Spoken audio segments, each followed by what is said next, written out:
far past Neptune, out where the sun is just one more cold star among millions, a handful of frozen worlds are moving in a way they should not be. They are billions of miles apart.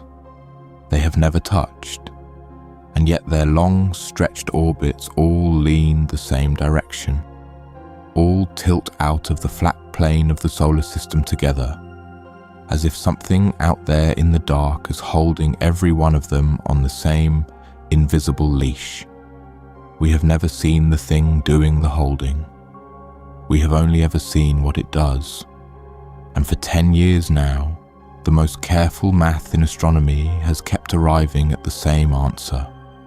An answer most people were taught could not be true. There is a 9th planet in our solar system. It is enormous.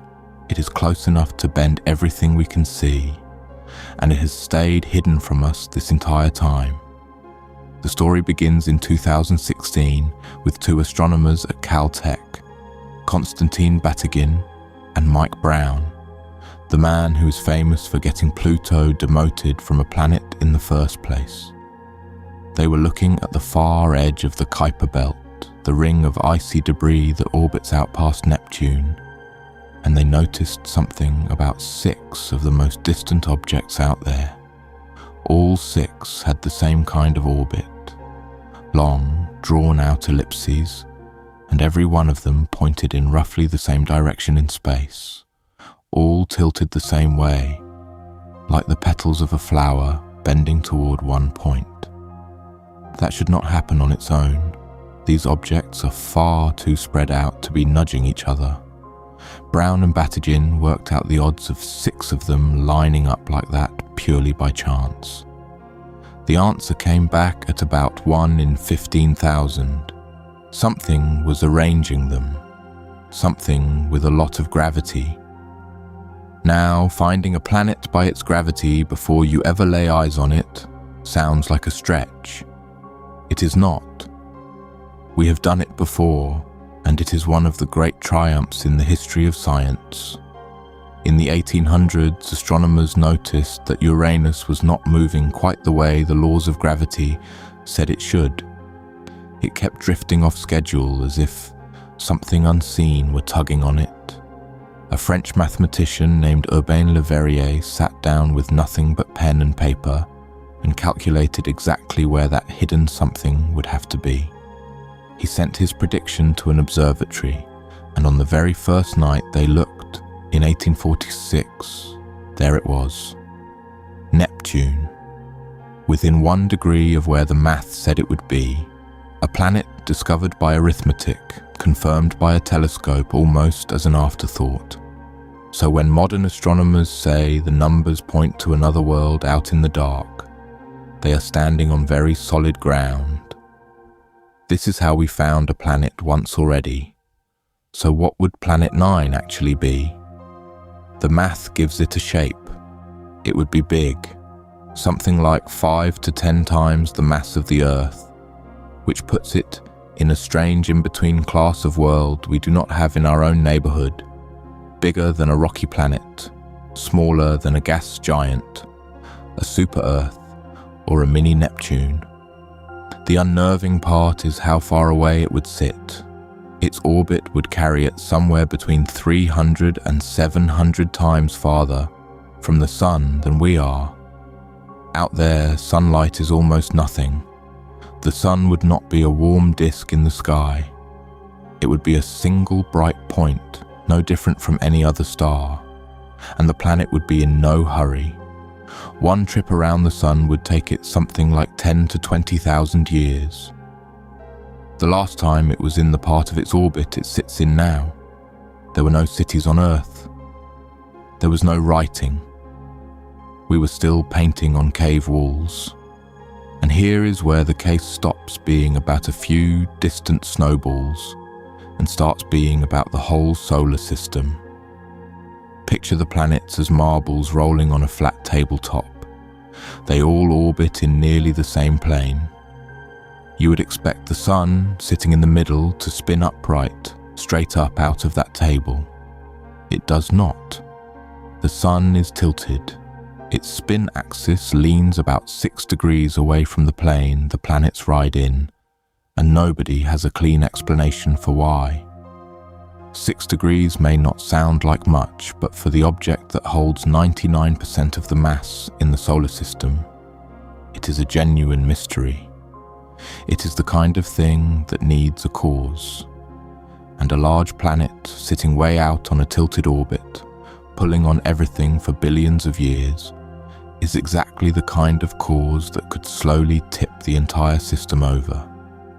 If Planet 9 is real, its fingerprints are not just out at the edge. They are on the sun itself. Then there is Sedna. Sedna is a small frozen world that astronomers found at the very fringe of the known solar system, and almost everything about its orbit is wrong. Most things out past Neptune get there because Neptune flung them, like a slingshot. Sedna never comes anywhere near Neptune. At its closest, it is still more than twice as far from the Sun as Neptune is, and from there it swings out into a vast lonely loop that takes more than 10,000 years to complete.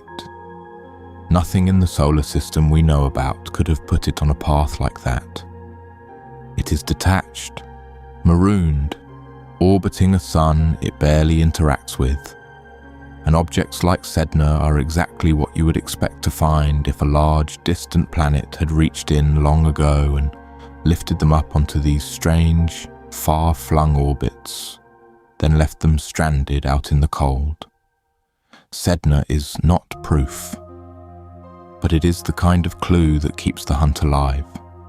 So if the evidence is this strong, why has nobody found it? The honest answer is that finding it is brutally hard.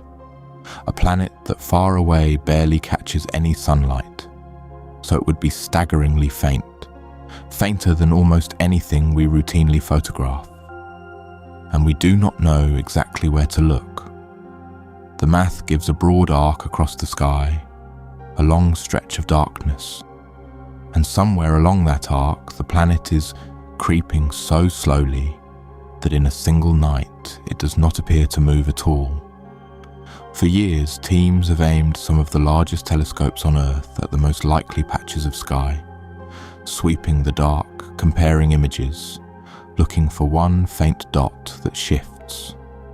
And night after night, year after year, the answer has been nothing, which does not mean it is not there.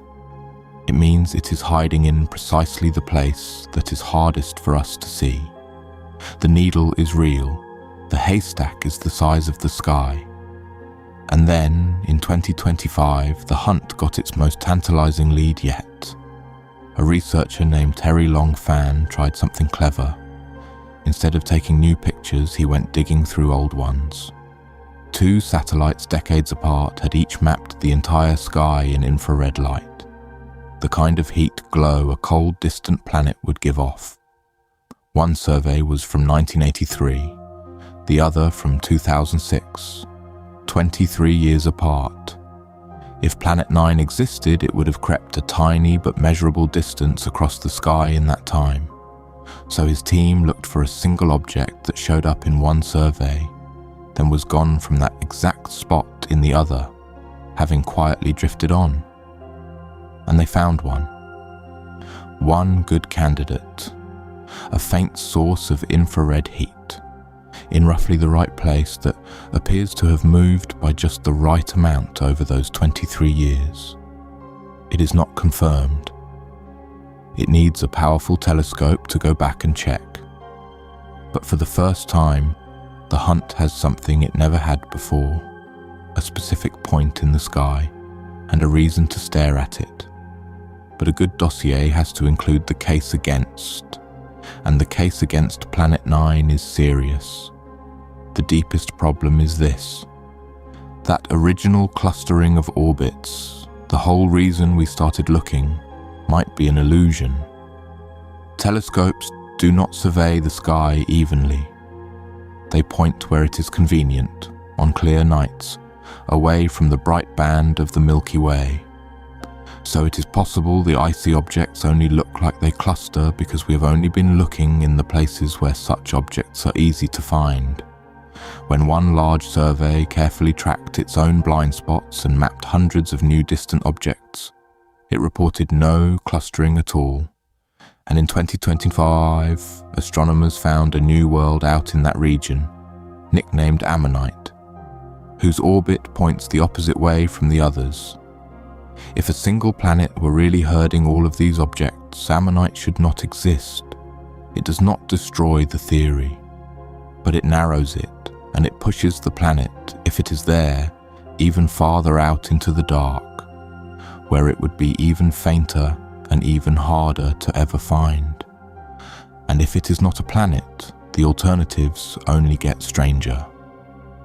One idea, put forward seriously, is that the gravity out there comes not from a planet at all, but from a primordial black hole, a relic left over from the Big Bang, packing several Earths' worth of mass into something no bigger than a grapefruit, drifting silently through the outer solar system. You would never see it. You would only feel its pull. Another idea throws out the hidden object entirely and suggests that gravity itself simply behaves a little differently at these enormous distances than our equations assume. No ninth planet, just the rules quietly bending where we cannot easily test them. Most astronomers think these are long shots. A regular planet is by far the simplest answer, and science tends to favour the simple one. But simplest is not the same as found, and until somebody actually points a camera at it, every one of these strange possibilities stays on the table. This is the right decade to be alive for this question. The argument is about to end, one way or the other, because the machine built to settle it has just switched on. High in the mountains of Chile sits the Vera Rubin Observatory, carrying the largest digital camera ever built for astronomy. In 2025, it opened its eye for the first time, and its job every single night for the next 10 years is to photograph the entire southern sky over and over, again and again. It is not designed to find bright things, it is designed to find things that move. A faint dot that shifts a hair from one week to the next is exactly the signal a slow, distant planet would leave, and Rubin will catch motion that every telescope before it would have missed. Astronomers estimate that if Planet 9 is out there in the range the math predicts, this observatory has something like a 70 to 80% chance of finding it. And if 10 years of the most complete map of the sky ever made turns up nothing, then that silence becomes its own kind of answer. And that is the part that should sit with you tonight. Not a monster in the dark, something quieter and stranger. We have mapped our solar system, we have named the planets, sent probes to every one of them, printed them on lunchboxes and taught them to children as a settled list. And it is possible, genuinely possible, that the whole time there has been one more. A world several times the mass of the Earth, a member of our own sun's family, sitting out there in the backyard of the solar system, close enough to tilt the sun and herd whole populations of distant worlds. And we have never once seen its face. For 100 years we assumed the map was finished. We may be a year or two away from drawing a new line on it. So the next time you look up on a clear night and the space between the stars looks empty, remember that empty is just a word for what we have not found yet. Something may be out there in the cold, slow, patient, waiting to be seen. This has been Nightside, the half of the universe the light never reaches. If you want to be here the night they finally catch it, you know what to do. We will be watching.